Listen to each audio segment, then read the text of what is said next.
呢個位果然俾佢列咗入去景點啦，就係蓮花山公立學校啊。除咗個牌之外，我唔覺佢教過啲乜嘢，不過都好嘅，有啲介紹，有啲以前嘅佈置位咁樣咯，入去望下先。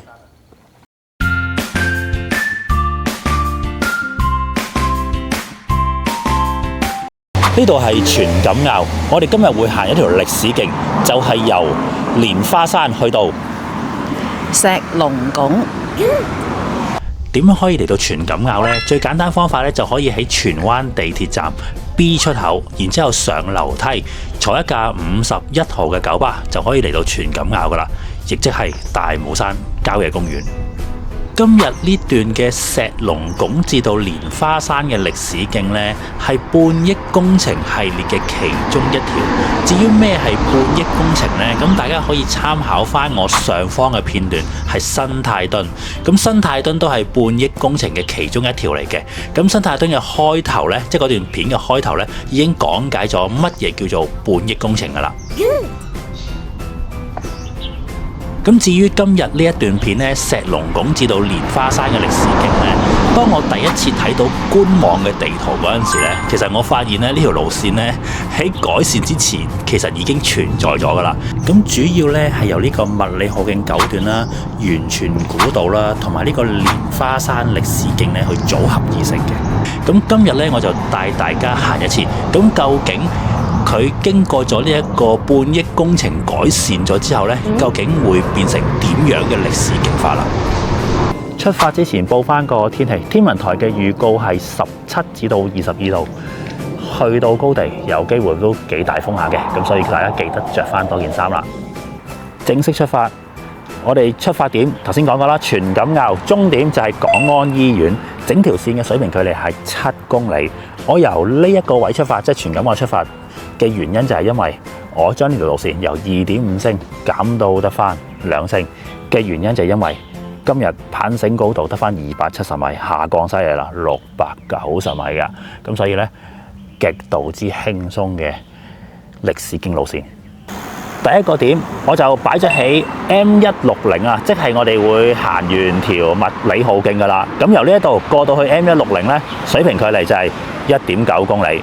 咁啊，都係啲好輕鬆嘅麥理浩徑9段嚟嘅。好啦，咁啊出發啦。咁啊，而家開始睇下究竟政府點樣用呢個半億將呢條嘅歷史徑優化啦。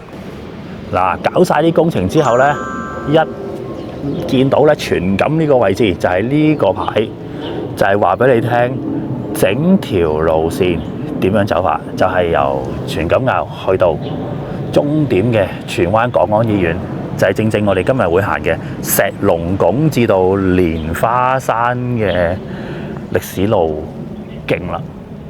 再賣廣告，我今日行嘅半億工程嘅時間係喺呢個3月中，咁大家有興趣可以睇翻我畫面鋪嘅呢一堆片，都係半億工程系列。我會將半億工程呢10條路線全部拍晒，完整拍晒出嚟。所以如果大家有興趣的話，請訂閱啊我呢個頻道啦。我諗呢條路線呢，大家都已經行到耳熟能詳啦，即係對於一啲行山嘅人士嚟講，耳熟能詳，都唔會點樣去蕩失路。不過中間呢，一陣間我會有啲指示，有啲分支路口位呢。如果大家有興趣或者有啲即係有啲挑戰，其實都唔係挑戰，好簡單嘅路線嚟嘅，可以嘅就可以上埋去睇。即係例如有咩嘅地方呢？鱷魚朝天、蓮花山公立學校、石龍拱同石龍拱觀景台。嗱，呢幾個位呢，唔喺今日條路線度嘅，不過啲分支路線呢，好易行嘅。咁啊，所以大家有興趣嘅話呢，都可以睇翻我而家鋪呢一堆片。行晒噶啦，咁大家都可以參考下嘅。其實呢段路線呢，如果喺3月幾嚟行，即係我而家呢個時間嚟行嘅話呢，如無意外，你係會影到禾雀花。咁一陣間呢，我都會好仔細咁樣講翻呢個禾雀花嗰個正確位置，究竟係喺邊一間鐵皮屋隔離咯。行到嚟麥理浩徑牌 M160。下一個點將會係 C6104，即係我哋會進入元荃古道。咁但係在元荃古道之前，我哋而家就係會行蓮花山歷史徑啦。咁啊，蓮花山歷史徑總共有幾長呢？即係由 M160 去到 C6104 有幾長呢？2.4公里，2.4公里啊！咁我相信呢一條歷史徑呢係新加出嚟咯。即係我講緊段路不嬲都係有嘅，不過佢應該係有啲新嘢啩，因為入邊有個好重要嘅蓮花山公立學校啊嘛。咁所以稱之為歷史徑，我相信就係咁解啦。我估嘅咋？好，咁啊，行埋少少嘅麥理浩徑先。嚟到呢個分叉路口位，繼續轉右，即係繼續行麥理浩徑咧，就會好快去到呢一個我月朝天嘅入口位啊。咁嗰度上去就非常之靚啦。大家有興趣就睇翻我下邊資訊欄嘅條片啦。咁啊，而家我哋又會左手邊，咁左手邊咧就會係我啱啱頭先講嘅蓮花山歷史徑。咁啊，呢段路就之前應該係叫蓮花山段，冇錯啦，就係叫做大欖林道蓮花山段。咁我相信個歷史徑嘅由來就係咁解咯。好啦，咁啊，而家呢度咧就會直接駁翻去呢一個元荃古道噶啦。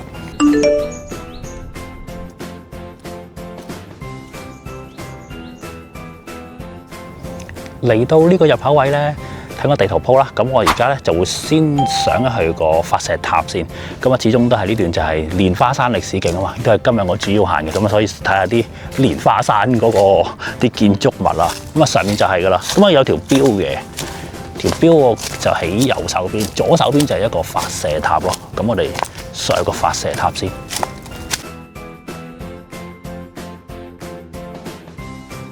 咁啊，就呢度啦。咦，好似廢咗咁樣喎。咁呢個係歷史嘅價值嚟嘅，咁啊呢個位，好啦，咁我哋右手邊呢度一條路直插上去蓮花山嗰個表高處嗰度，好易行嘅啫，呢條斜路嚟嘅啫。咁啊呢段蓮花山路咧，基本上大部分都係落㗎啦，即係今日咧嘅攀升咧，大部分咧都已經搞掂晒㗎啦，即係都係麥理浩徑9段嗰段啦。咁所以呢段路再講一次咧，真係好輕鬆，2星我都可能俾多佢添。好，跟住石屎路。繼續去行到嚟呢個位咧，呢個歷史徑咧有翻歷史價值啦。咁我寫翻啦，就係城門水塘蓮花山啦。咁啊有啲礦石咁樣啦。咁啊呢個位係新嘅，呢個牌應該係新嘅，係嘛？係啊，塵都冇啊，應該係新嘅。可能我耐冇嚟啦。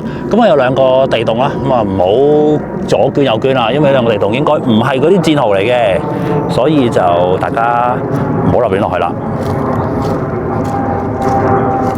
我相信應該會有更多啲歷史嘅介紹牌將會喺呢條蓮花山嘅歷史徑入面出現啦。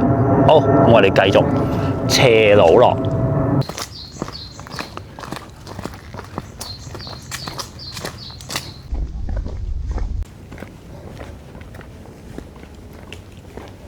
嚟到呢個位啦，見到有啲欄嘅，咁啊左邊有個牌寫住柴灣角3.3公里。咁咧，跟住咧有個電塔嘅。咁啊，呢度停一停嘅原因就係因為咧，我哋嘅石屎路咧已經行完，直接進入一啲黃泥路，好行嘅嚇，即係唔係啲好複雜嘅路嚟嘅。咁啊，呢段路要行幾耐可以落到去元荃古道咧？670米咯，670米就可以落到元荃古道噶啦。呢670米咧都會見到好似畫面咁郊遊徑咁樣，唔難行嘅。舒服嘅，出到嚟開陽位啦，咁啊呢個位置係非常之靚。前面呢度就係石龍拱啦，即係呢個見到嘅位就係石龍拱嘅位置。咁啊呢段路咧都幾特別，即係你話佢係好難行嘅山路，絕對唔係啦。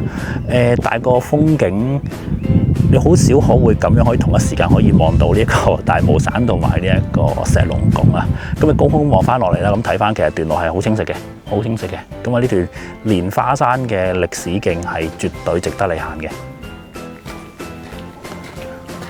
沿住山路啦，嚟到前面嘅呢一度就係呢個滑梯，就係蓮花山公立學校嘅滑梯咯，石滑梯啊！咁啊入邊有2間屋嘅。呢個位果然俾佢列咗入去景點啦，就係蓮花山公立學校啊！除咗個牌之外，我唔覺佢教過啲乜嘢，不過都好嘅，有啲介紹，有啲以前嘅佈置位咁樣咯。入去望下先。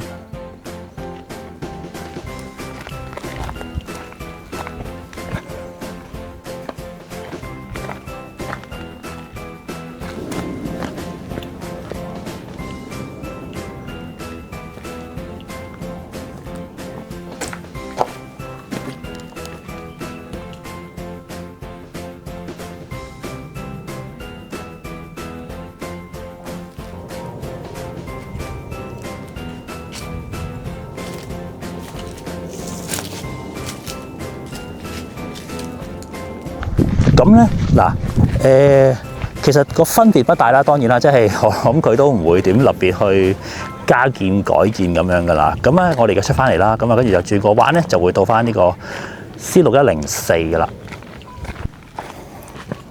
前邊就係 C6104，進入翻呢一個源泉古道，我哋轉左，由呢度翻去源泉古道嘅入口位，水平距離1.4公里，1.4公里啊，非常之熱門，都唔需要太多介紹啦。沿住石搭路啦，出到嚟前邊有個路口位，轉右就係石龍拱觀景台呢一邊。大家有時間真係要過去望下，好靚啊個風景。個觀景台嗰邊望過去青馬大橋咧，易行又靚，同埋咧佢冇石龍拱嗰邊咁難行，又要行啲好勁嘅斜路咁樣咯，非常之好行噶。咁啊，見到都好多人都過緊去啊。咁啊，睇下啲航拍片咧，就係無論睇清九啦，即係汀九啦，咁啊，同埋望翻去港島啊嗰邊咧，都係完美咁滯啊。咁啊，前邊呢度咧就係我諗都唔需要多介紹啊。石龍拱嗰個亭啊，好出名，好多人嘅呢個位。咁而左手邊咧，呢度上就係石龍拱啦。咁啊，呢個位就係上石龍拱啦。咁啊，非常之易行嘅，唔難行嘅，唔好俾佢嗰條斜路嚇到。咁啊，呢度睇風景當然一流啦。無論你係喺石龍拱嘅頂啦，同埋無論係喺我而家嘅呢個位置，呢個位望都係一流嘅。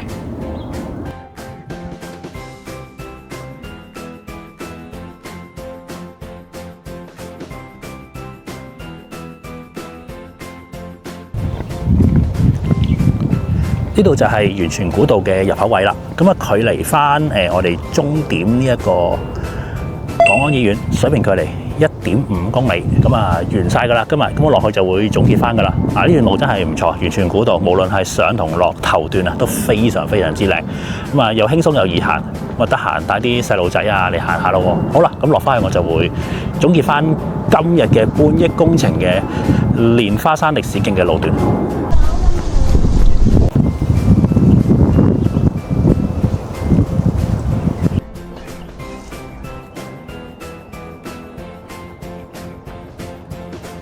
嗱，大家睇翻我地圖嘅位置，呢度就係正確禾雀花嘅位置。嗱，你好難可以睇到嘅，因為禾雀花啲顏色咧青 B B 咁樣。嗱，就喺個前方呢個位。嗱，當然啦，但係睇我 GPX 鋪嗰個位置係會最清楚啦。咁我行過去影俾大家睇先啦。尾水嚟㗎啦，而家係3月中。呢度咯，咁樣嘅一大抽咁樣嘅喺呢邊係一大抽咁樣，好多嘅。好多嘅，咁啊都好難形容俾你聽呢一度喺邊度，咁啊即係唯有睇我地圖。咁上面有個鐵絲網，即係有個欄咁樣嘅，咁呢個位，咁呢個係特別多嘅，呢個位係特別多禾雀花嘅。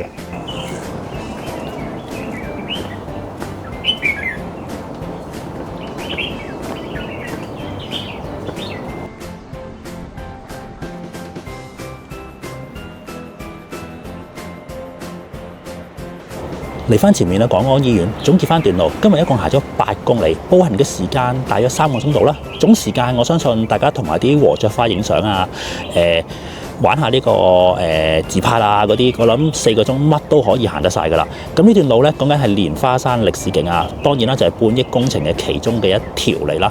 咁你話中間嗰段路咧，即係蓮花山歷史徑嗰段咧係冇乜點改變過，咁啊動咗2支牌咯。咁啊其他全部嘅路況咧，同我之前好多年前嚟行咧係完全相同嘅。咁啊包括麥理浩徑啦同源泉古道啦。咁但係呢段路咧嘅價值，我覺得咧係對於一啲新手嚟講或者一啲小朋友嚟講咧，絕對係適合行。因為如果由我呢個方法，即係全感覺出發嘅話咧，全部都向落，好慳體力㗎。